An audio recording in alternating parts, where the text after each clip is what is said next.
네, 이번 시간에는 저희 지정장치장 반입 물품에 대한 보관 책임부터 같이 보도록 하겠습니다. 지난번에 간단하게 한번 언급한 적이 있었는데요. 다시 한번 더 말씀을 드리고 시작하도록 하겠습니다.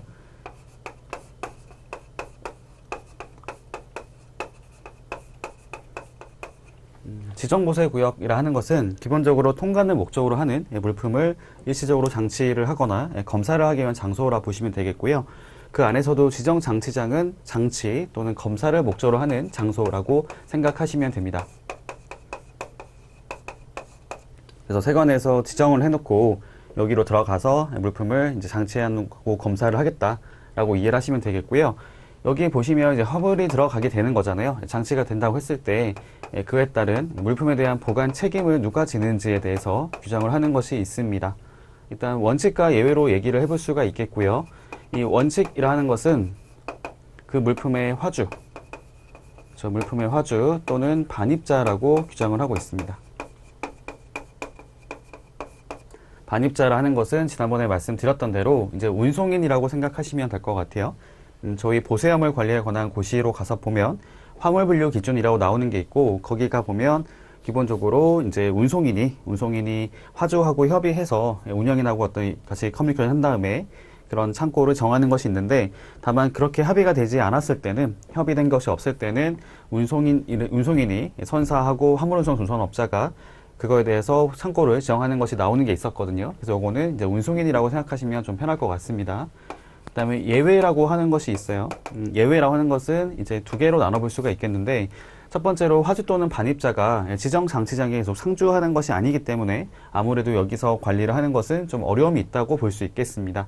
그래서 세관장이 화주 또는 반입자를 가름해서 화물을 관리하는 사람인 화물관리인을 지정을 하게 되어 있는 것이고, 근데 화물관리인을 지정할 수 없을 경우에는 세관장이 직권으로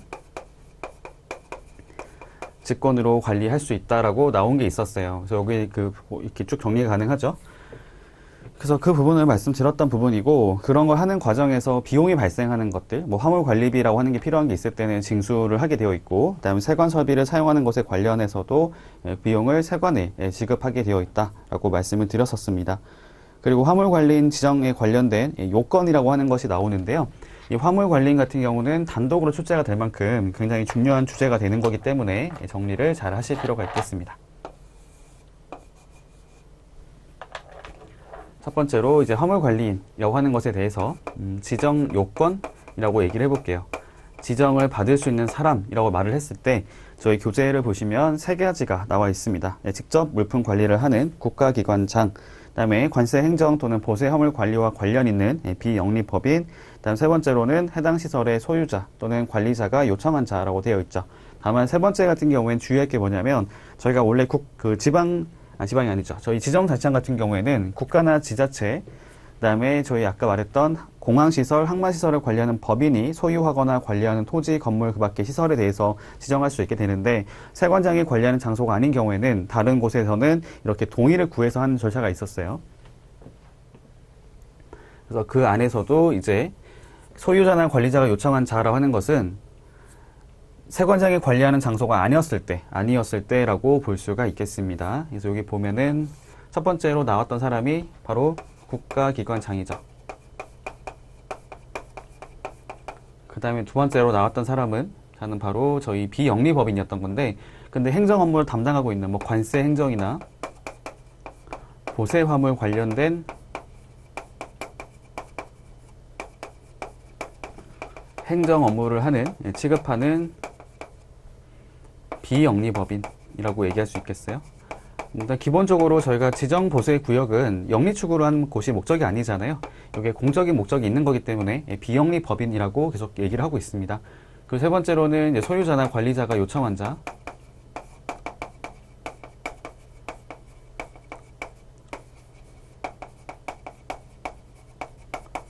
이게 아까 제가 말씀드렸던 것처럼 이제 요거는 단서가 붙어 있다라고 말씀드렸던 거죠. 여기 나와 있는 것처럼 세관장이 관리한 시설이 아닌 경우에 따라서 화물관리인을 정하는 경우에 한정한다라고 되어 있습니다. 그 부분을 이때 볼 필요가 있겠고요. 그다음 화물관리인 지정을 할 때 지정 절차와 관련된 얘기가 나오는 게 있습니다. 지정 절차는 일단은 좀 다른 게 뭐냐면 이 국가기관장이랑 이 나머지 두 명을 좀 나눠서 생각할 필요가 있어요. 국가기관장 같은 경우에는 요거는 일단 목적 자체가 국가기관이기 때문에 원래 갖고 있던 성격이랑 맞다고 볼 수 있겠고요. 요거는 오히려 반대로 세관장이 요청을 하는 형태로 갑니다. 이거 한번 써볼게요. 국가기관의 장 같은 경우에는 세관장이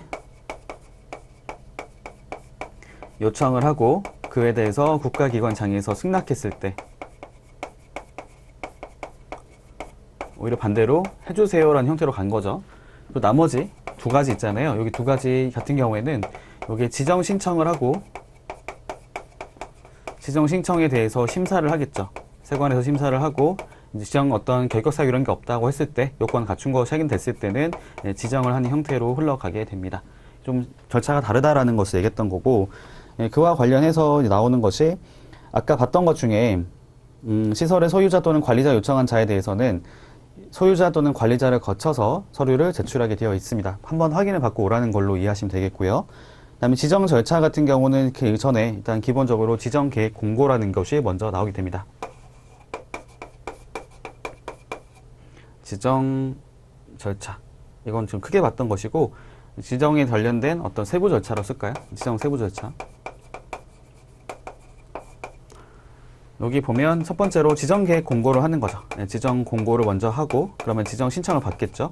지정 신청을 받은 다음에 지정 신청에 대해서 심사가 들어갈 것이고 심사가 들어간 다음에 이상이 없다라 확인되면 지정이 되는 걸로 갈 거고 지정을 되고 나서는 유효기간이 있단 말이에요. 유효기간 있는 거에서 그 기간이 끝나기 전에 갱신을 하는 형태로 갈 수가 있겠죠. 갱신이라 하는 것은 우선 재지정이라고 말을 쓰고 있습니다. 네, 이런 진행 과정이 있고요. 지정계획 공고는 3개월 전까지 하게 되어 있습니다. 3개월 전에 공고를 먼저 하고 그다음에 지정된 날짜에 맞춰서 여기 보면은 공고일부터 30일 안에 지정 신청서를 제출을 하게 되어 있는 부분이고 그거를 이제 저희 고시로 가서 보면 이렇게 나오거든요. 저희가 이제 기본적으로 세관에서 그러니까 본부 세관 말고 관할 세관에서 신청을 받아요. 그걸 가지고 저희 이제 관할 세관장을 전달해주고 관할 세관장이 그거를 위원회 쪽에 전달해주고 위원회에서 심의하고 의결한 거에 따라서 지정 여부를 결정한다라고 보시면 되겠습니다. 그리고 지정할 때 평가하는 내용이 나오게 되죠. 여기 보면 지정 관련해가지고 좀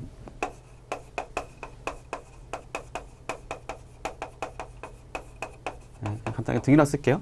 지정평가를 하는 그 기준이 나오게 되는 게 있어요. 심사 기준. 여기서 보면은 보세 화물 취급 경력, 화물 관리 시스템 구비 사항이라고 나옵니다. 그래서 아무래도 그런 업무를 취급한 적이 있는지, 그다음 시스템을 갖고 있는지를 보게 될 것이고, 아무래도 저희가 보세 화물 같은 경우는 WMS라고 하는 별도의 프로그램이 따로 있기 때문에 어떤 전산 관리가 되는지를 얘기하는 것이고, 두 번째로는 보세사를 얼마나 보유하고 있는지 채용 현황을 얘기하고 있는 게 있는 거죠. 그래서 예전에 그런 적이 있었거든요. 저도 제가 알기로는 그 한국관세무역개발원에서 이 업무를 주로 담당하고 있는 걸로 알고 있는데 그쪽에서는 이제 보세사를 더 많이 보유하기 위해서 직원들 상대로 해서 보세사 시험을 준비하게 하는 것이 있다고 들었습니다. 아무래도 보세사가 많으면 누군가 빠졌을 때도 그 업무를 대체할 수 있는 것이 가능하기 때문에 이렇게 요구한다 보시면 되겠죠. 일단 세 번째로는 재무 건전성에 대한 얘기를 하고 있습니다. 아무래도 저희가 그 화물 관리인 같은 경우에는 저희 1과목에서 봤던 거 기억나실지 모르겠는데 납세 의무자로 지정이 되는 경우도 나올 수가 있단 말이에요. 저희가 특별납세 의무자라 불렀던 그 내용을 보게 되면 수입신고, 그러니까 정상적인 통관 절차를 거치지 않은 물품에 대해서 어떤 특별한 사항이 발생했을 때 예를 들면 도난 분실이 발생하거나 아니면 보세구에 장치했던 외국 물품이 멸실되거나 폐기되는 게 있다고 했을 경우에는 그에 대해서 그 화물 관리인도 납세 의무를 부담할 수도 있기 때문에 재무 건전성에 대한 얘기를 하는 게 있다라고 보시면 되겠고요. 그 다음에 그거 말고도 이제 시설 장비를 구비하고 있는지 아무래도 그 안에서 화물 관리하는 과정에서 물건을 옮기는 것, 뭐 지게차, 뭐 크레인 이런 것도 필요할 수 있겠죠. 그 다음에 AO 여부도 이제 평가를 하는 기준에 들어갑니다. 그렇죠. 저희가 보세구역 운영인 부분이 또 따로 있었잖아요. 그다음에 그 밖에 관세청장이나 시설의 소유자 또는 관리자가 정하는 사항이 있을 때 그 부분을 가지고 평가 항목으로 넣는다라고 보시면 되겠고요. 아무래도 이런 것들이 평가가 좋으면 더 유리하다고 볼 수 있겠죠. 그리고 지정 기간은 5년으로 한다고 되어 있습니다. 5년 이내로 한다고 되어 있어서 5년까지는 지정이 되어 있는 부분이고 지정이 끝나기 전에 이제 지정 취소 사유가 발생하는 것이 아니라면 그렇다면 그 전에 이제 재지정 신청을 할 수 있는 그런 절차도 흘러가게 되는 거겠죠. 재지정 신청이라는 것은 유효기간 끝나기 한 달 전까지, 1개월 전까지 세관장에게 신청을 해야 되고, 세관에서는 사전에 안내라는 절차를 진행한다라는 겁니다. 저희가 1과목을 할 때도 안내 절차가 나온 게 있었는데요. 안내 절차라고 하는 것은 이게 유효기간 끝나기 한 달 전에, 신청해야 된다는 사실을 보다 한 달 더 전에 이제 그런 내용을 알려준다고 보시면 돼요. 두 가지를 알려주는 거죠. 예, 그렇게 해야 된다는 사실, 유효기간 1개월 만료 1개월 전까지 신청을 해야 된다는 사실을 알려주는 것이고, 그다음 관련된 절차까지 같이 안내를 하는데 그 방법에 대해서는 제한이 없다라고 보시면 되겠습니다. 휴대폰으로 문자를 보내든 아니면 메일을 써서 보내든 등기 우편으로 보내든 여러 가지 방법이 가능하다는 것이고, 실무적으로는 등기 우편으로 많이들 쓰는 것 같아요. 세관에서 뭔가를 이렇게 알려줄 때 이메일로 오는 경우도 있긴 한데 보통의 경우에는 등기 우편으로 많이 옵니다. 팩스로 오는 경우도 있고요. 그렇습니다. 그 다음에 5번째로 가서 보면 지정 취소가 나오죠. 지정 취소라고 하는 것들. 아무래도 저희 시험 특성상 뭐뭐의 어떤 취소 사유, 이런 거 있잖아요. 어떤 요건들, 그런 것들이 출제될 확률이 높다고 볼 수가 있어요. 왜냐면 객관식이기 때문에 그런 것들을 출제하기가 참 좋거든요. 밑에 가보겠습니다. 지정 취소 사유가 나오는 것이 있고요. 여기 보면은 일단 보통 그런 게 나옵니다. 항상 저희가 행정 절차를 봤을 때 뭔가의 어떤 효력을 없애는 거 있잖아요. 그런 걸 보게 되면 거의 공통적으로 들어가는 게 뭐냐면은 두 가지가 있어요. 뭔가를 얻을 때 그거를 거짓이나 부정한 방법을 통해서 하게 되는 경우이거나, 아니면은 필요한 요건이 있죠. 뭔가를 얻기 위한 필요한 요건이 있는데 그 요건을 갖추지 못했을 때, 그때도 지정을 취소하는 형태로 많이 갑니다. 지정이든 특허든 다 마찬가지인 거죠. 그 내용이 1번과 2번에 들어가 있다고 보시면 되겠어요. 거짓이나 그 밖에 부정한 방법으로 지정을 받은 경우도 해당될 수 있고, 그 다음에 그 요건이라는 것이 그거잖아요. 운영인의 결격 사유가 없어야 한다는 요건이 들어가는 것이 있는데, 그런 게 해당되는 게 있을 경우에는 아무래도 관세 채권 확보가 어려운 측면도 있기 때문에 더 이상 운영을 할 수 없다.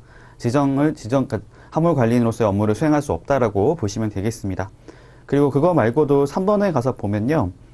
그 협정에 대한 얘기를 하는 게 있어요. 약정이라고 말을 쓰죠. 아무래도 이제 세관장이 관리한 장소가 아닌 경우에는 그때는 세관장하고 거기 있는 그것을 소유하거나 관리하는 자하고의 그런 어떤 협의가 필요하잖아요. 동의가 필요한 게 있는 거고, 거기서의 원래 관리하던 시설을 지금 지정장치장으로 정하는 거기 때문에 그거에 대해서는 이제 약정이라 하는 것들, 어떤 것을 하는 업무에 관한 협정이라 하는 게 있을 거고, 그런 약정이라 하는 것을 위반하게 되면 일단 그에 따른 손해가 발생할 수 있겠죠. 근데 그런 것들이 좀 경미한 정도가 아니고 좀 중대한 지장을 초래하는 게 있다고 했을 때는 그때는 지정을 취소한다라고 나옵니다. 그리고 여기 보니까 이제 그런 걸 알 수가 있어요. 여기 보면은 저희가 이제 보세구역의 그런 내용을 봤을 때 그 목적이라고 하는 것들 좀 볼 수가 있는 부분이거든요. 여러 가지가 나올 수 있겠지만 여기 크게 보면 2개 정도로 얘기하고 있습니다. 그 해당 장소에서의 질서를 유지하는 목적이 있는 것이고, 그 다음에 화물 관리라는 게 나왔던 거죠. 그러니까 보세구역이라 하는 것들이 보통 기본적으로 이런 걸 요구하고 있는 것이고, 특히 지정장치장은 물품을 장치한다는 보관하는 장소가 되는 거기 때문에 그 안에서의 어떤 절차들을 제대로 적당하게 하기 위한 목적이 있는 거고, 그 다음에 그 안에 있던 물품도 적정하게 관리하기 위한 목적이 있다라고 볼 수 있겠죠. 이런 화물의 안전관리. 그 다음 4번째로는 지정 취소를 요청하는 경우도 있습니다. 화물 관리인이 지정을 지금 받았던 건데 요거를 더 이상 나는 업무를 하기가 힘들다. 지정 취소를 요청하는 경우에는 그때는 지정을 취소할 수 있다라고 얘기를 했죠. 그리고 약정을 어겨가지고 이렇게 중대한 지장이 초래됐기 때문에 지정을 취소한다고 했을 경우에는 그것을 소유자 또는 관리자에게도 그 사실을 통보하는 내용들이 나오게 되는 거죠. 사전에 통보를 하고. 다음에 이런 것에 따라서 지정을 취소하게 되는 경우에는 청문 절차를 밟게 되어 있습니다. 근데 저희는 이것뿐만이 아니라 기본적으로 저희 보세 화물 관련된 것들 있잖아요. 거기서 뭔가를 이렇게 제재하는 것이 있을 경우에는 그때는 청문 절차를 반드시 거치도록 하는 것들이 저희 관세법에 규정이 되어 있는 거죠. 일종의 기회를 부여한다라고 보시면 되겠습니다. 네, 그래서 지정장치장은 이 정도로 정리를 하시면 될 것 같아요. 나머지 내용들은 또 문제풀이를 할 때 그때 기출문제에 나왔던 것들 보면서 추가로 말씀을 좀 드리도록 하겠습니다. 다시 한번 말씀드려보면 지정보세 구역 같은 경우에는 그 자체만으로 한 문제 출제가 될 수가 있겠죠. 근데 어떤 성격이나 기능 이런 것도 얘기할 수 있겠고, 그다음 지정을 받기 위한 어떤 지정 그 내용에 관련해서 지정 대상이라든지 아니면 그 나왔던 지정 기간이라든지 뭐 이런 거 있었잖아요. 그다음 지정 장치장은 아까 말했던 것처럼 장치 기간, 그다음 보관 책임이라고 하는 것들이 주된 이슈가 되는 부분인 것이고, 그다음에 또 하나가 나오잖아요. 세관 검사장. 세관 검사장은 말 그대로 검사를 목적으로 하는 장소라고 이해하시면 되겠고, 여기 보면은 이제 그런 말 나오는 게 있습니다. 중소 중견 기업에 대해서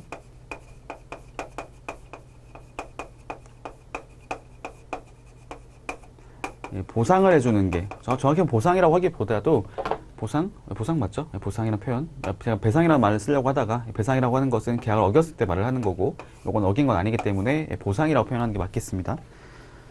그래서 원래 보면은 이제 물품 검사할 수 있다고 되어 있죠. 세관에서는 이 물품에 대해서 여기 세관검사에 반입을 시킨 다음에 검사를 할 수 있게 되어 있고, 검사할 때는 기본적으로는 그거에 대한 이제 화주가 검사 비용을 부담한다고 되어 있습니다.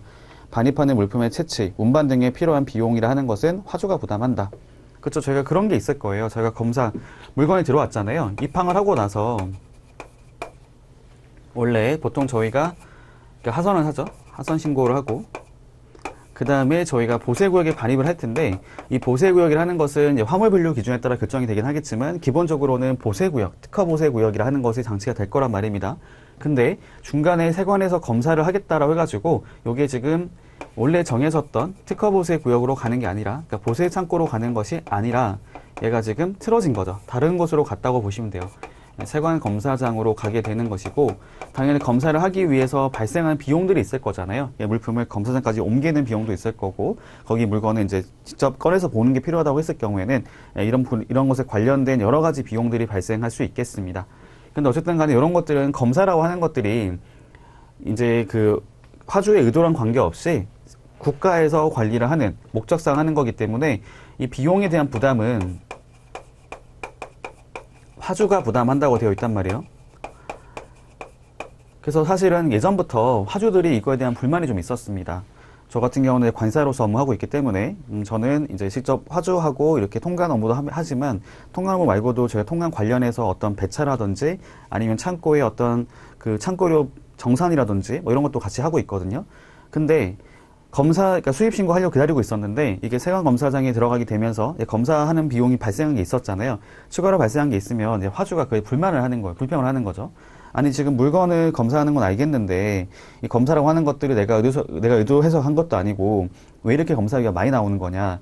이렇게 검사비 많이 나오면 우리는 남는 게 없다. 이렇게 얘기를 전 들은 적이 있었거든요. 아무래도 대기업들은 그런 게 좀 덜 할 수 있겠죠. 그런 것이 덜 할 수 있겠지만, 좀 영세한 기업들 같은 경우에는 말 그대로 정말 좀 물건을 많이 그러니까 좀 이렇게 없는 돈을 써가지고, 그쵸. 좀 비용이라고 한 부담이 크잖아요. 그렇기 때문에 그런 검사 비용에 대한 불만들을 항상 이제 얘기한 적이 있었어요. 그러니까 근데 그런 것들이 원래는 화주 부담으로 하고 있었다가, 요게 이제 개정이 되면서, 개정된 지 오래 안 됐거든요. 개정되면서 이제 이거를 정부에서 부담을 해주겠다라는 것으로 나오게 된 거죠. 일단 화주가 먼저 부담을 하면, 부담한 것에 관련해서 이제 화주 중에서도 중소 중견 기업에 한정해서 일정한 요건을 갖춘 자에 대해서는 국가에서 지원을 해주겠다라고 얘기를 하게 된 겁니다. 그렇죠. 국가가 지원해 주는데 다만 그 필요한 요건들이 몇 가지가 있고요. 뭐니 해도 어쨌든 간에 그 예산이 있을 때만 그것을 지원해 주겠다라고 하는 게 있습니다. 그래서 이런 것들은 사실 어쨌든 간에 되게 좋은 거라 볼 수 있겠죠. 화주 입장에서 상당히 좀 좋게 된 것이고, 그래서 이런 업무들을 종종 하고 있어요. 실제로도 저희가 컨테이너 화물에 적용되는 그 내용이 되는 건데, 컨테이너 화물 같은 경우에는 물품 검사를 하기 위해서 이렇게 적출을 하는 일이 발생할 수 있잖아요. 뭐 적출을 하는 과정, 셔틀을 하는 어떤 비용이 발생하는 것에 관련해서 터미널 내에서 발생하는 그 비용들을 이제 국가에서 보상해주는 형태로 가는 게 있어서 많이들 활용하고 있습니다.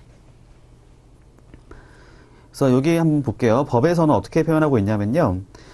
중소기업, 그다음에 중견기업에 대해서 일단 업체가 요건이 있어요. 업체 요건은 대기업은 안 된다는 겁니다. 중소, 중견 기업에 한정되어 있는 거고, 그다음 물품 같은 경우도 컨테이너 화물로 한정이 되어 있는데, 사실 요즘에 물품 수입할 때 저희가 해상 수입하는 물건 같은 경우에는 거의 대부분이 컨테이너 화물로 들어오게 되는 거죠.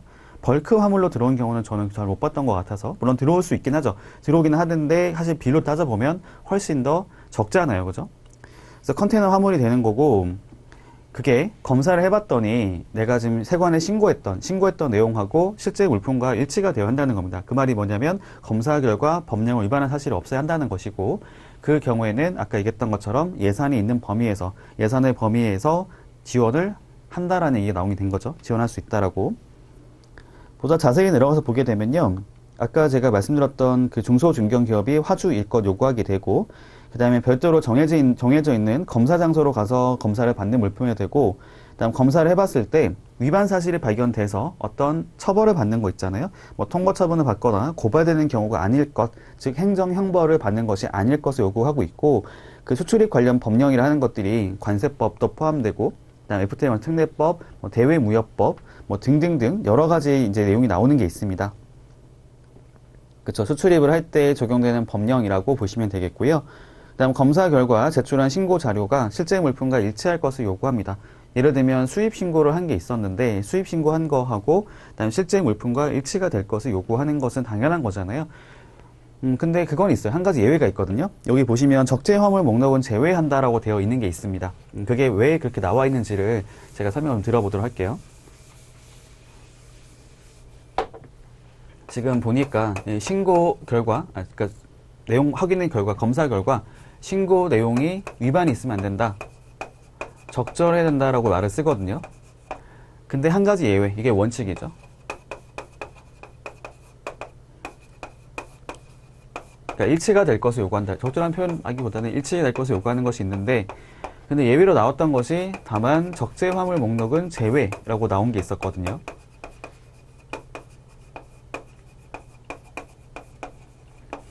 이 신고라고 하는 것들이 어떤 게 있을까 생각했을 때 보통 나오는 게 그런 것들일 거예요. 제가 세관에 신고하는 것들이 수출입 신고, 수출 신고, 수입 신고도 있을 거고, 그 다음에 나오는 것들이 저희 뭐 반송 신고도 있을 수 있겠고, 그 다음에 저희 뭐 그거 있죠. 일시 양육 신고라든지 환적 신고라든지 이런 관련된 여러 가지 신고들이 나오게 될 텐데, 일단 그런 것들은 저희가 전제가 뭐냐면 일단 물품에 대해서 확인 가능하다 보시면 돼요. 그러니까 사실 이거는 어떻게 보면 화주의 입장에 봤을 때는 화주가 충분히 그런 부분들을 확인할 수 있는 거라고 할 수 있겠죠. 근데 적재 화물 목록이라는 것은 요거는 운송인이 작성해서 세관에 제출하는 거잖아요.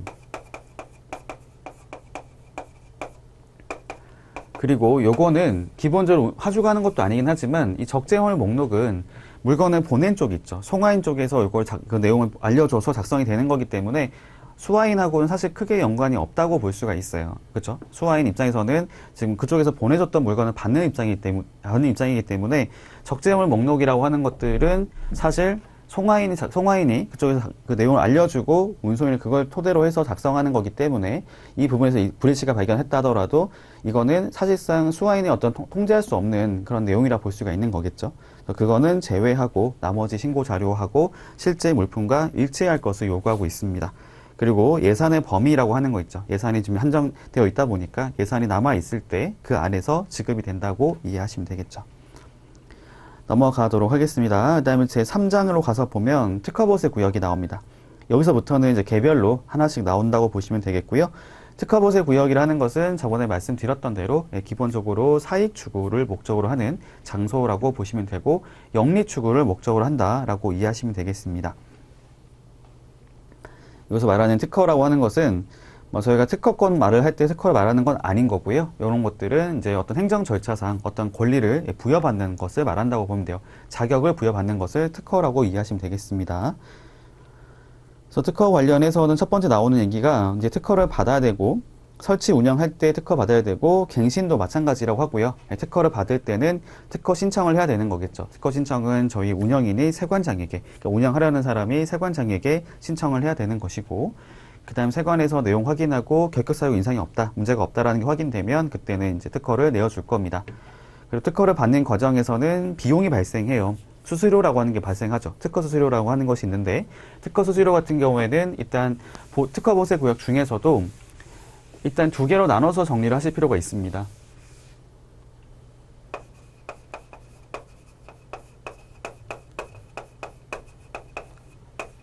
하나는 일반적인 보세 구역이죠. 뭐 보세 창고, 보세 공장, 그다음에 보세 전시장, 보세 건설장 이렇게 얘기할 수 있겠는데, 또 하나는 보세 판매장이거든요. 그러니까 보세 판매장하고 나머지 있잖아요. 기타. 요거랑 좀 다르게 설정되어 있는 게 있어가지고 요거 좀 구분해서 정리하실 필요가 있습니다. 보세 판매장 같은 경우에는 일단 그러니까 매출액을 가지고 하고 있는 게 있고, 나머지 장소는 그 면적을 가지고 하는 게 있어요. 사실 연면적을 갖고 하는 것이 원칙이라고 이해하시면 됩니다. 그런데 보세 판매장은 사실은 이 장소 자체가 이렇게 크지 않은 거잖아요. 어떤 공간 자체가 넓지 않은 거긴 하지만 거기는 공간이 좁은 대신에 매출이 많이 발생하는 거죠. 그래서 보세 판매장은 면적을 갖고 하는 것이 아니고 이렇게 매출액을 기준으로 해서 일정 기간 동안에 발생했던 매출을 갖고 이렇게 수수료를 측정한다라고 보시면 되겠습니다. 그래서 일반적인 경우로 말해봤을 때 저희가 특허 신청 수수료 신청할 때는 45,000원이라고 하는 것을 납부하게 되어 있는 거고, 그다음 그거랑 별개로 특허를 받으면 특허 수수료라고 하는 것들이 이제 발생을 하는 거고요. 여기 나와 있는 것처럼 연 면적을 가지고 면적을 기준으로 해서 이렇게 측정된 내용이 있다고 보시면 되겠습니다. 이걸 다 외우는 것은 조금 무리가 있죠. 일단은 기본적인 거 있잖아요. 특허 신청 수수료 정도는 암기해 주시고요. 나머지는 일단은 뭐 굳이 암기를 하는 쪽으로 요거 제가 추천하고 싶지는 않습니다. 요렇게 분기 단위로 결정되는 게 있다 정도로 알고 계시면 될 것 같고요. 밑에 내려가 보면 그 기준이 나오는 게 있습니다. 연면적은 특허보세 구역의 설치 운영에 관한 특허가 있은 날에 상태에 의하되 연면적이 변경된 경우에는 변경된 날에 속하는 분기의 다음 분기 첫째 달 1일 상태를 가지고 결정한다 라고 되어 있는 거고, 그 다음에 연면적이 수수료 납부 후에 변경되는 경우에는 변경된 날부터 5일 내에 증가분을 납부해야 되고, 감소한 경우에는 다음 분기 이후에 납부하는 수수료 금액에서 공제한다. 이 정도만 알고 계시면 될 것 같아요. 넘어가겠습니다. 그 다음에 납부가 나오죠. 납부하는 것은 이제 분기 단위로 한다고 나와 있고요. 분기 단위로 매 분기 말까지 다음 분기분을 납부한다. 분기라고 했으니까 저희가 이제 4분기까지 있잖아요. 1년에 보면 1분기, 2분기, 3분기, 4분기로 나눠봤을 때 지금 매 분기 말까지 하는 거기 때문에 그러면은 3월 말, 그 다음에 6월 말, 그 다음에 9월 말, 12월 말 이렇게 이해할 수 있겠네요. 분기 단위로 매 분기 말까지 다음 분기분을 납부하는데 주의할 거 있어요. 설치 운영에 관한 특허가 있은 날이 속하는 분기분 수수료는 이를 면제한다. 요거는 좀 체크해 주시죠. 요게 저희 기출문제 나왔던 보기 중에 하나였기 때문에 지금 특허를 받은 날이 속하는 분기분은 수수료를 면제하게 되어 있고 그 다음 분기부터 부과가 된다라고 보시면 되겠습니다. 그리고 납부할 때는 원래는 이렇게 분기 단위로 해서 매번 납부해야 되지만 1년이라 하는 기간을 포괄해서 한꺼번에 납부할 수 있다 라고 하는 것도 봐주시고요. 그리고 휴지 또는 폐지하는 경우에 가서 봤더니 외국 물품이 없는 경우에는 수수료를 면제한다. 그 말인즉슨 물품이 있으면 부과한다는 거죠. 그 다음에 휴지 또는 폐지를 한 날에 속하는 분기분의 특허 수수료는 이를 환급하지 않는다. 돌려주지 않는다. 이런 내용도 있습니다. 그 다음에 외국 공간이 직접 운영하는 보세 전시장은 수수료를 면제한다. 가볍게 보시면 되겠고요. 넘어갈게요. 나머지. 그 다음에 특허보세 구역의 설치 운영에 관한 특허의 신청. 이제 관련 절차가 나오는 것이 있고요. 뭐 당연한 거겠지만 특허 신청서를 내야 되겠죠. 세관장에게 특허 신청서를 제출을 해야 되고 신청서에 들어가는 내용들이 여러 가지가 있을 겁니다. 밑에 가서 봤더니 특허보세 구역의 어떤 종류, 명칭, 소재지, 그 다음에 구조, 동수와 면적, 뭐 수용 능력, 그 다음에 어떤 물품들을 장치할 건지 그 물품의 종류, 설치 운영 기간 이런 것들을 기재하고 기재부령으로 정하는 서류를 첨부해서 세관장에게 제출을 하도록 하고 있고요. 그 서류를 보게 되면 이제 도면, 뭐 위치도, 그다음 자격을 증명하는 서류들, 뭐 이런 것들, 뭐 시설 장비 증명 구비하고 있다는 것을 증명하는 서류, 이런 것들을 함께 첨부해서 제출을 하게 되어 있습니다. 그래서 특허 신청할 때는 다시 한번 정리해 보면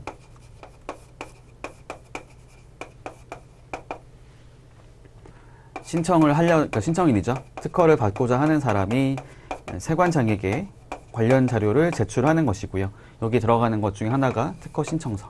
뭐 당연한 거겠죠. 신청서가 당연히 있어야 될 것이고 신청서에다가 두 번째 나오는 게 뭐냐면은 어떤 그 요건을 갖추고 있다라고 하는 증빙 서류라고 하는 것들을 제시하게 되어 있다는 겁니다. 자료 어떤 요건을 갖추고 있습니다라는 걸 확인할 수 있는 증빙 서류가 나오게 되는 것이고 그거 관련해서 나오는 것들이 뭐 도면, 뭐 위치도 등이 나왔던 거죠. 그 다음에 내가 지금 자격 갖추고 있다라는 자격 증빙 서류, 그다음에 저희 시설 장비 증빙 서류 구비하고 있습니다. 이런 것들 갖고 있습니다. 이런 것들에 관련된 서류가 있다라고 보시면 될 것 같아요. 이런 것을 제출하게 되어 있습니다. 그 말인즉슨 특허 신청을 하게 되면 특허 심사를 할 때 이제 결격 사유가 있는지도 보게 될 것이고요. 그 다음에 기본적으로 특허 요건이라 해가지고 갖춰야 되는 그런 것을 구비하고 있는지를 볼 거기 때문에 그런 걸 확인할 수 있는 서류들을 같이 내라고 하는 거겠죠. 그리고 이제 그 중에서도 보세 공장은 조금 내용이 다른 게 있습니다.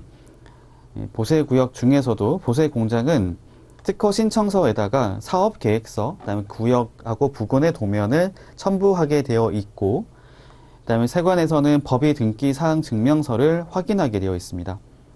그러니까 어떤 게 다르다고 말을 하는 거냐면 사업 계획서라고 하는 게 들어가 있는 거죠. 사실 여기 나왔던 것 중에 이 도면이라 하는 것들은 앞에서도 나왔던 게 있었어 가지고 여기 보면 보세 공장은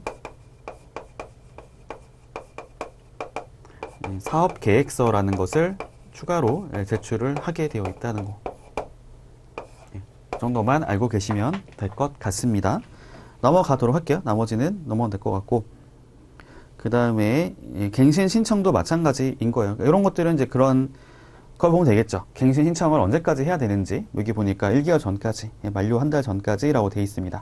요거는 저희 앞서 봤던 것 중에 저희 화물관리인 지정하는 것도 마찬가지였던 거죠. 그때 재지정하는 경우에도 마찬가지로 만료 1개월 전까지였는데 여기도 동일하게 그렇게 내용이 나와 있습니다. 넘어가도록 하고요. 그 다음에 설치 운영 특허의 기준이라고 나오는데 요거는 이제 4가지 정도가 들어가는 게 있습니다. 첫 번째로는 체납이 없어야 한다는 거예요. 체납된 관세 및 내국세가 없을 것.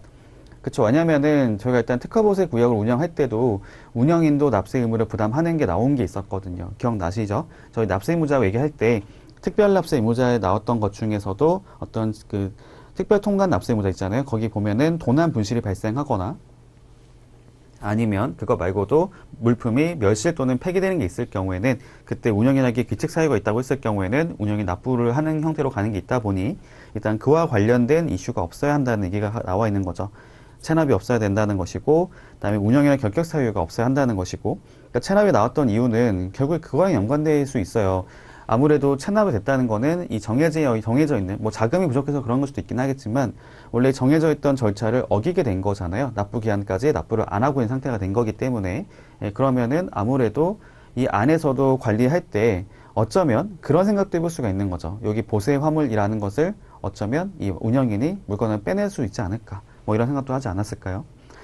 그다음 세 번째로는 이제 물품에 대해서도 이제 위험 물품 같은 경우에는 이런 것들을 취급할 수 있는 핸들링 할 수 있는 어떤 뭐 자격이라든지 어떤 허가라든지 뭐 승인이라든지 이런 것들을 받았어야 한다는 겁니다. 그렇죠. 특허보세 구역은 이제 그런 목적 자체가 기능이 뭐 장치하는 것도 있고 뭐 전시하는 것도 있고 뭐 제조 가공하는 것도 있고 판매하는 것도 있잖아요. 이런 것을 지금 보면 위험으로 취급하는 것이 있다고 했을 때 취급에 관련해서 관계 행정기관의 장한테 어떤 필요한 절차를 다 이행한 것이 있어야 한다는 것이고요. 그 다음에 네 번째로는 자본금, 뭐 수출입 규모, 그다음 구매 수요, 뭐 장치 면적, 뭐 시설 장비 등이라고 나와 있습니다. 그렇죠. 아무래도 재무 건전성에 대한 얘기를 해야 될 것이고요. 요거 말고도 이제 그 보세구역 자체가 세관이 통제를 하는 장소가 되는 거잖아요. 뭐 안에서 질서 유지를 하는 것도 있고, 뭐 화물의 안전관리, 안전 유지를 하는 것도 있긴 하겠지만, 그거 말고도 기본적으로 보세구역은 관세 부과를 유예한 장소가 되는 것이기 때문에 세관 입장에서는 관세 채권 확보라는 것이 하나의 이슈가 된다고 보시면 되겠고요. 그런 것을 하기 위해서 어떤 필요한 어떤 통제를 하기 위해서 감시 단속이 어떤 보안 장치라든지 여러 가지를 이제 필요한 것들을 구비하게끔 요구하고 있는 거겠죠. 정말 쉽게 말씀드려 봤을 때 제가 특허보세 구역을 이제 운영하고 싶은 거예요. 그래서 제가 세관장에게 신청을 하죠. 일단 거기 교시로 가서 보면 자본금이 2억 원 이상의 것을 요구하고 있단 말이에요. 일단 필요한 자본금이 있는 것이고 그 다음에 내가 어떤 신청하게 됐는데 세관이 보니까 도난 방지를 하기 위한 장치가 없는 거죠. 예를 들면은 출입문 개폐를 하는 것도 없고 그 다음에 CCTV라고 하는 것도 없다라고 한다면은 당연히 특허를 안 내줄 거잖아요. 그렇게 이해하시면 될 것 같아요. 넘어가겠습니다. 업무 내용 등의 변경, 뭐 수용 능력 증감 등의 변경이라고 나오는 게 있는데 이것도 저희 시험에 나온 게 있는 부분이라 이것도 잘 보실 필요가 있겠고요. 어떻게 출제가 됐었냐면은 다음 중 승인 대상이 아닌 것을 고르세요. 이렇게 나왔단 말이에요. 일단 기본적으로 이제 특허를 받은 사항에 대해서 변경하는 게 있을 경우에는 세관장에게 승인을 받아야 한다. 이렇게 이해하시면 될 것 같아요. 승인을 한다는 거는 세관장의 확인을 받는다라고 보시면 되는 거고, 나머지가 쭉 보다 보니까 여러 가지가 나옵니다. 뭐 업무 내용 등의 변경이라 해가지고 장치 물품의 종류를 변경하거나 특허 작업의 종류, 작업의 원재료를 변경하는 경우 나온 게 있고요. 또 내려가 보시면 수용 능력 증감, 특허 작업 능력 변경할 설치, 운영시설의 증축, 수선 등의 공사를 하고자 하는데 또 나와 있는데, 일단 느낌을 보니까 지금 어떤 보세 작업 관련해서 필요한 어떤 물품에 대한 거라든지, 뭐 작업에 대한 거라든지, 시설에 대한 걸 얘기를 하고 있는 거죠. 이런 것을 뭐 증축한다거나, 수선한다거나, 뭐 이런 것들은 세관이 봤을 때는 아무래도 이제 그런 감시단속을 하기 위해 필요했던 그런 부분에서 확인이 필요하다고 볼 수가 있어요. 그렇죠? 수선한 거 있다고 했을 경우에, 이게 어떤 걸 수선한다고 하는 것인지 알아볼 필요가 있잖아요. 근데 쭉 보다 보니까 등기사항을 변경하는 것에 관련해서는 사실상 등기사항 변경은 세관장이 승인을 할 대상은 아니라고 생각이 들 수 있다는 거죠. 세관장 승인이란 말 자체가 확인하는 것도 있긴 하지만 일종의 동의를 내주는 거기 때문에, 동의를 구하라고 하는 거기 때문에, 법인에서 등기사항을 변경하는 것이 있을 때, 뭐 임원이 바꿨다 이런 거 있잖아요. 그런 하게 됐을 때 굳이 나에게 그런 확인을 받을 필요가 있냐? 그럴 필요가 없고 그냥 알아서 변경하고 변경된 것을 알려주기만 하면 되는 거죠. 그래서 등기사항 변경 같은 경우는 승인 대상이 아니라 통보 대상으로 나와 있습니다. 요게 저희 시험에 나왔던 부분이거든요. 체크를 하실 필요가 있겠고요. 나머지는 모두 이제 변경 승인을 받는 것으로 나와 있다라는 거죠. 그리고 이제 넘어가 보면 승인의 의제라고 나오는 게 있습니다. 특허받은 면적의 범위 내에서 수용 능력, 뭐 특허 작업 능력을 변경하는 것은 신고함으로써 승인을 얻은 것으로 본다. 승인을 받지 않아도 신고만으로도 가름할 수 있다라고 얘기하고 있는 거고, 넘어갈게요. 그다음 운영의 결격 사유라고 나오는 게 있습니다. 요게 좀 여러 가지가 있는데, 요거를 의미가 있는 것끼리 같이 묶어보면, 유사한 것끼리 묶어보면 훨씬 보기 편할 겁니다. 제가 그거를 말씀드릴게요.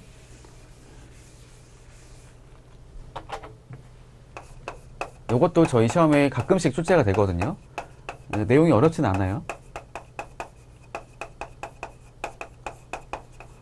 운영의 결격 사유는 저희 관세법 제 175조에 나와 있습니다. 관세법 175조.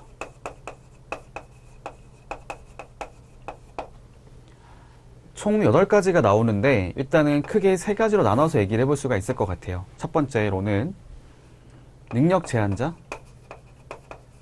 뭐 제한 능력자, 뭐 같은 말입니다. 능력이 결여된 사람이라고 볼 수 있는 거죠.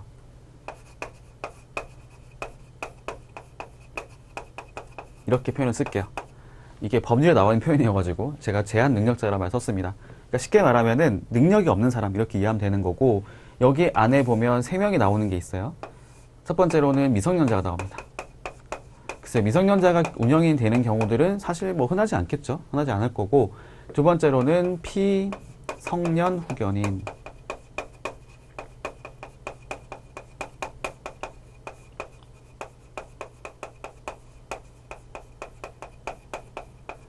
피성년 후견인, 피한정 후견인이라고 나오는 게 있고요. 세 번째로는 파산 선고를 받았던 사람인데, 파산 선고 후에 복권되지 아니한 자, 다시 돌아오지 않은 거죠. 권리를 다시 받지 않은 사람, 이렇게 보면 될 것 같습니다. 여기 나오는 것 중에 뭐 이성년 당연히 알고 계실 거고, 피성년 후견인, 피한정 후견인 말 좀 익숙하진 않죠. 요게 그전에는 금치산자, 한정치산자라고 하는 용어랑 이제 거의 유사하다 보시면 될 것 같은데, 요게 용어가 개정이 돼서 바뀌게 된 거고요. 피성년 후견인은 어떤 뭐라고 할까요? 어떤 정신적인 문제가 있었다거나 아니면 질병 등이 있어가지고 어떤 업무 자체를, 그러니까 어떤 업무를 하지 못하는 상태라 보면 되고, 쉽게 이해해 보면은 저희 식물인간 있잖아요. 식물인간이 여기에 해당될 수 있다고 보면 돼요. 해당된다. 피한정 후견인은 완전히 이렇게 모든 업무를 못하는 건 아니지만 좀 제한적으로 한정해서 업무를 좀 못하는 사람들 있잖아요. 예, 그런 것들, 예를 들면 그런 거겠죠. 만약에 어떤 사고를 당해가지고 내가 그 청각을 잃었다라고 하게 되면은 그와 관련된 업무들은 수행하지 못할 거잖아요. 전화를 한다거나 뭐 이런 거 수행 못하겠죠. 회의를 못할 거고, 그러니까 그런 부분에 관련해서 이제 얘기를 한다고 보시면 돼요. 어쨌든 능력이 결여된 사람인 거죠. 예, 제한 능력자라 볼 수 있겠고, 나머지는 이해될 것 같고요. 두 번째 같은 경우에는 이제 법을 어긴 사람, 법령 위반한 사람이라 얘기할 수 있겠고, 요거 다르게 말을 쓰면 관세 범위라고 얘기를 할 수가 있을 것 같아요.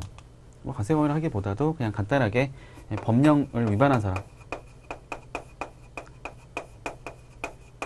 정확히 말을 하면 법령이라보다도 법률을 어긴 사람 되죠. 법률. 왜냐하면 저희가 처벌하는 것들도 법률을 규정하게 되어 있기 때문에. 여기 여러 가지가 나오는데요. 일단은 제가 크게 두 가지로 나눠서 말씀드려 보도록 할게요. 저희가 요거를 행정에 관련된 벌을 내릴 때 크게 두 가지로 얘기할 수가 있거든요. 행정형벌이라고 하는 게 있고 행정질서벌이라고 하는 것이 있습니다. 형벌하고 행정질서벌이 있죠. 형벌 같은 경우에는 크게 또 두 가지가 있어요. 뭐 저희가 이제 형법에 가서 보면 여러 가지가 있지만 저희 관세 관련된 것에서는 두 가지 얘기하고 있습니다. 징역형이라고 하는 것을 부과하거나 아니면 벌금형이라고 하는 것을 부과하는 형태로 갈 수가 있는 거고, 질서벌 같은 경우에는 과태료 부과 처분이라고 이해하시면 되는 거예요. 이 두 가지 차이가 뭐냐면, 이 질서벌 같은 경우에는 행정기관 스스로 처분을 내릴 수가 있습니다. 근데 행정형벌은 행정기관 스스로 이런 어떤 처분을 못하게 되는 것이고, 반드시 법원으로부터 판결을 받았을 때, 그때서야 가능하다고 보시면 돼요. 이런 차이가 있는 거고, 이 징역형이라는 거하고 벌금형 얘기했을 때, 이 징역형은 반드시 이런 사유가 발생할 것 같으면은 행정기관인 관세청장 또는 세관장이 검사에게 고발을 하게 되어 있습니다. 고발을 하면 저 행정기관이 나오고, 여기에 징역형에 처해질 것 같다 또는 기타 사유가 있다고 했을 경우에는 고발 조치를 할 수가 있는 거죠. 고발을 받는 쪽은 검사. 그럼 검사가 법원에 소송을 제기할 수 있는 거죠. 이걸 제가 공소제기라 부르고요. 공소제기의 다른 말은 이거 줄여가지고 기소라고 얘기를 합니다. 기소를 할 수 있는 거죠. 이렇게 흘러가게 되는데, 이 벌금형 같은 경우에는 반드시 고발을 안 해도 돼요. 그러니까 고발하는 것도 가능하죠. 고발을 해서 진행하는 것도 가능하고, 고발하는 것이 아니라 요거에 이제 가름해가지고 통고처분이라고 하는 것을 할 수 있게 해주고 있거든요. 통고처분은 약간 이런 다른 게 뭐냐면, 기본적으로 행정형벌 같은 경우에는 저희가 법원의 판결을 받아가지고 그에 따라서 결정하는 것인데, 이 통고처분 같은 경우에는 법원의 판결을 받지 않고도 요거는 행정기관 스스로가 처분을 내릴 수가 있습니다. 즉 관세청장 또는 세관장이 관세범에게, 그 사람에게 요거에 대해서 이 벌금에 상당하는 금액만큼을 납부할 것을 알림으로써, 통고함으로써 주어진 기간 안에 통고를 이행하게 됐을 경우에는 그걸로 종결하는 형태로 가는 게 있단 말이에요. 뭐 근데 그것도 있겠죠. 통고처분을 하라고 이제 통고처분을 한 게 있었는데 통고처분 받은 자가 이행을 안 했다. 그럼 그때는 다시 바로 고발 조치를 한다고 보면 되고요. 그래서 여기 보면은 이 벌금형이라 하는 거하고 통고처분하고 같이 묶어서 얘기하는 게 좀 있어요. 그것 때문이라 보시면 되겠습니다. 둘 다 어쨌든 간에 벌금을 징수하는 거기 때문이라 보시면 되겠고요. 요거를 다시 나눠보면 이 징역형이라 하는 거하고 벌금형에 대해서 얘기했을 때, 벌금형은 통고처분하고 같이 묶는다 그랬죠. 요거는 크게 두 가지로 얘기를 해볼 수가 있어요. 집행을 하는 경우하고 집행을 하지 않는 경우. 요거 저희가 유예라고 말했을게요. 집행을 하게 됐을 때도 요거를 이제 기간 끝날 때까지 실형을 선고받고 이행을 하거나, 아니면 이거를 면제받거나 이렇게 얘기할 수 있거든요. 이거는 실형이에요, 실형. 둘 다 실형이죠. 네. 그래서 이 모든 것들이 다 해당된다고 보시면 됩니다. 통고처분도 마찬가지인 거죠. 그리고 이런 것들은 이게 한번 그게 받았다 해가지고 끝까지 가는 건 아닌 거고, 요거는 그 기간이 2년으로 나왔어요, 2년. 그래서 2년이라고 하는 기간까지만 규제가 되는 거고, 2년 경과되면 그땐 또 그것을 또 다시 할 수 있도록 해주고 있습니다. 그래서 보면은 징역형 또는 벌금형 통고처분이라는 것을 받고 나서 2년이 경과되지 아니한 자에 대해서는 결격사유라고 보면 되는 거고, 요거 말고도 이제 이런 것들이 여러 가지가 있겠죠. 저희 관세법상 나와 있는 그런 벌이 다 있으니까. 근데 여기서 빠지는 것이 있어요. 다음에 여기서 279조는 제외라 써 있는 게 있거든요. 279조가 뭐냐면 저희 양벌 규정이라고 하는 것이 있습니다. 양벌 규정이 뭐냐면, 원래 기본적으로 저희가 처벌을 할 때는 행위자에 대해서 처벌을 해요. 어떤 특정한 행동을 한 사람 처벌을 하는 것인데, 그거 말고도 저희가 교사를 한 사람이 있었다거나 방조하거나 뭐 예비범이 있거나 미소범이 있을 경우에 처벌을 같이 하는 것도 있고, 그거 말고도 관리자로서의 주의를 더 강화하기 위해 가지고 어떤 행위자 말고도 그거에 어떤 관리자 있죠. 어떤 대리인, 사용인, 종업원 이렇게 있다고 했을 경우에 뭐 법인에게도 같이 부과한다거나 아니면 대표자에게 같이 부과하는 형태로 가는 게 있어요. 이게 양쪽 모두에 벌을 주는 거거든요. 그거는 벌금형이 때문에 가능한 건데, 선량한 관리자로서의 주의를 게을리 하는 사람이 있었다고 한다면은 행위자 말고도 그거를 관리, 감독할 수 있는 사람도 같이 처벌한다고 보시면 되거든요. 근데 그게 바로 양벌 규정인데, 양벌 규정에 따라 이렇게 처벌받은 사람이, 벌금형 받은 사람이 있다 했을 경우에는, 그때는 여기 나와 있는 결격 사유에는 해당되지 않는 것으로 본다, 제외한다라고 하는 것까지 같이 알고 계시면 좋겠습니다. 요거 말고도 또 나오는 게 있는 거죠. 나머지 부분들은 저희 특허보세 구역 관련해서 이게 나오는 게 있어요. 요거는 제가 교재를 보면서 말씀드릴게요. 요것도 이렇게 보면 돼요. 특허보세구역 관련해가지고 어떤 행정 제재를 받은 게 있다고 했을 때라고 전제하시면 되겠습니다. 거기 나오는 것들이, 이게 전제가 뭐냐면은 행정 제재라고 하는 것이 지금 벌금형을 얘기하고 있는 거거든요. 벌금형. 그거 관련해서 얘기하는 게 있고, 그다음 마지막에 나왔던 것이 뭐냐면은 이러한 자들이 이제 임원으로 있는 법인이라고 얘기합니다. 직원은 아니고요. 임원으로 있어가지고 이런 해당 업무들을 직접 담당하거나 아니면 감독할 수 있는 위치에 있는 사람이 있잖아요. 그 경우에는 여기 있는 사람들을 임원으로 하는 법인이 있을 때도 결격 사유로 보는 게 있는데, 한 가지 빠지는 게 있어요. 다만 여기에 나왔던 사람들 중에 미성년자는 임원으로 될 수가 없는 거죠. 그래서 여기 보면 1호를 제외한 나머지를 말하고 있습니다. 그래서 2호부터 7호까지 해당하는 자를 임원으로 하는 법인, 이렇게 말을 쓰고 있는 거죠. 나머지는 저희 교재를 보시면 되겠고요. 아까 제가 말씀드렸던 내용들이 쭉 나열되어 있고, 여기 추가해서 저희 그거 볼게요. 특허보세 구역 관련된 얘기만 좀 추가로 보겠습니다. 다음에 어느 하나에 해당하는 경우에는 아래에서 정한 날부터 2년이 지나지 아니한 자라고 말을 썼고, 그리고 이 경우에 동일한 사유로 다음 모두에 해당하는 경우에는 그 중에 빠른 날짜를 기준으로 해서 2년을 계산한다라고 되어 있습니다. 첫 번째로는 특허가 취소된 경우이죠. 특허 취소되는 경우들이 사유가 나오는 게 있는데, 그러니까 취소된 경우, 요것도 들어가는 게 있는 거고, 두 번째로는 벌금형이 나오는 게 있습니다. 허위신고죄 등에 따라서 벌금형 또는 통고 처분을 받은 경우라고 얘기하고 있는 거죠. 그래서 결국에는 법을 어겨가지고 이렇게 처벌받은 사람이 있을 때 2년이 경과되지 않으면 그때도 결격 사유로 들어간다라는 것이고요. 밑에 내려가 보시면 7번에 그 얘기를 하는 것이 있어요. 밑에 가 보면 저희 양벌 규정은 제외한다라는 말 보이시죠? 여기 보면 단서로 붙어 있는 게 있고요. 위로 또 올라가 보면 특허 취소 같은 경우에도 여기 보면 상기 1부터 3까지 규정 중에 어느 하나에 해당돼서 특허 취소된 경우는 제외한다라고 얘기를 하고 있습니다. 그게 어떤 의미가 있는 거냐면요. 사실 같은 운영의 결격 사유를 하더라도 밑에 나왔던 뭐 4번, 5번, 6번, 7번 이런 것들은 어떤 행동을 하게 됨으로써 발생한 거 된 거잖아요. 근데 미성년자, 피성년 후견인 뭐 이런 것들은 사실 그 사람의 잘못이라고 하기보다 요거 제한 능력자 같은 경우는 그 사람이 어떤 잘못에 기인했다고 하기보다도 이게 어떤 예상치 못하는 이런 상황이 발생한 거죠. 파산하는 것도 마찬가지일 거잖아요. 내가 지금 갑자기 파산하고 싶어서 하는 게 아니잖아요. 그렇죠? 이런 것들도 어떤 상황이 발생됨에 따라서 이게 적용된 거기 때문에 그 사람에게는 어떤 과실이 있다고 보기는, 그러니까 의도했다고 보기는 어렵다고 볼 수 있죠. 그러니까 그거 감안해서 그런 경우들은 제외를 한다라고 되어 있습니다. 그 말인즉슨 결국에는 어떤 의도를 가지고 뭔가 위반을 저질렀을 때라고 보면 되는 거죠. 네, 그렇게 정리 가능할 것 같고요. 그 다음에 특허기간까지 볼게요. 특허기간도 저희 시험에 종종 나오는 부분이고 굉장히 중요한데, 더군다나 이게 올해 초에 개정이 됐어요. 보통 저희 시험이 개정된 것들은 좀 챙겨볼 필요가 있잖아요. 출제가 좀 되는 게 있다 보니 뭐 그런 목적이 있는 게 아닐까요? 출제자가 공부를 제대로 하는 게 맞는지, 최근 거까지 공부한 게 맞는지를 확인하기 위해서 출제를 할 수도 있는 부분이겠죠.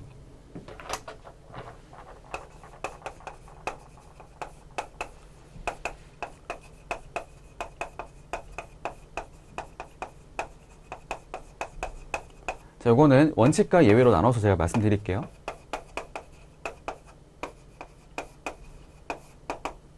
원칙은 10년 이내로 한다고 되어 있습니다. 정확히 말씀드려보면은 10년의 범위에서 신청인이 신청한 기간으로 한다고 되어 있어요.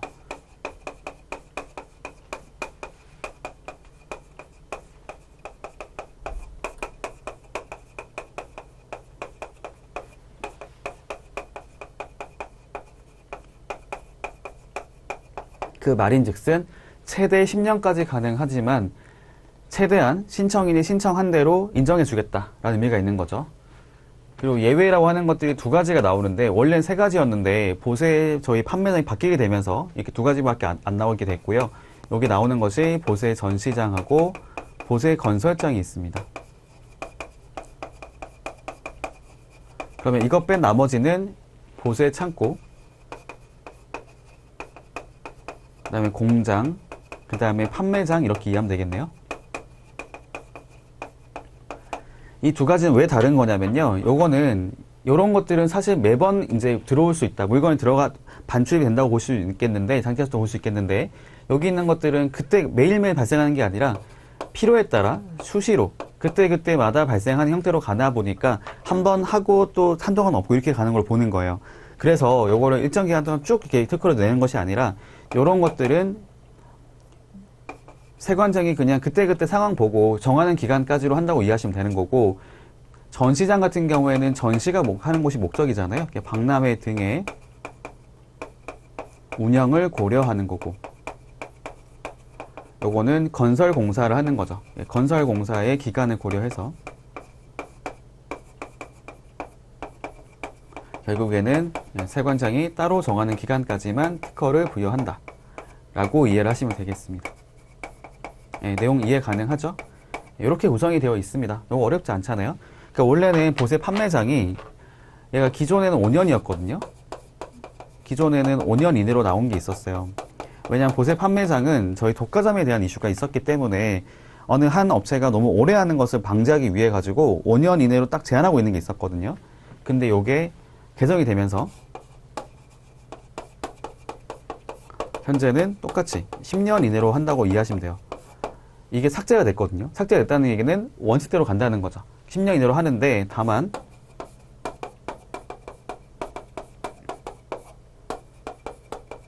갱신할 때는 5년 이내로 한다고 되어 있고, 요게 원래 갱신했을 때는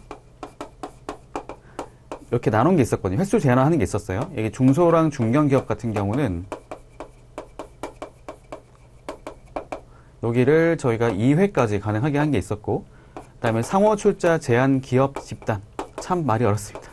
상호 출자를 제한하는 기업 같은 경우에는 1회만 가능하게 한 게 있었는데, 요게 현재는 삭제가 됐어요. 요게 바뀌게 돼서 이렇게 기업의 형태에 따라서 횟수가 제한된 것들을 이제 횟수 제한 없애버렸습니다. 없앤 대신에 여기 보시는 것처럼 5년 이내까지만 가능하게 하고 있는 거죠.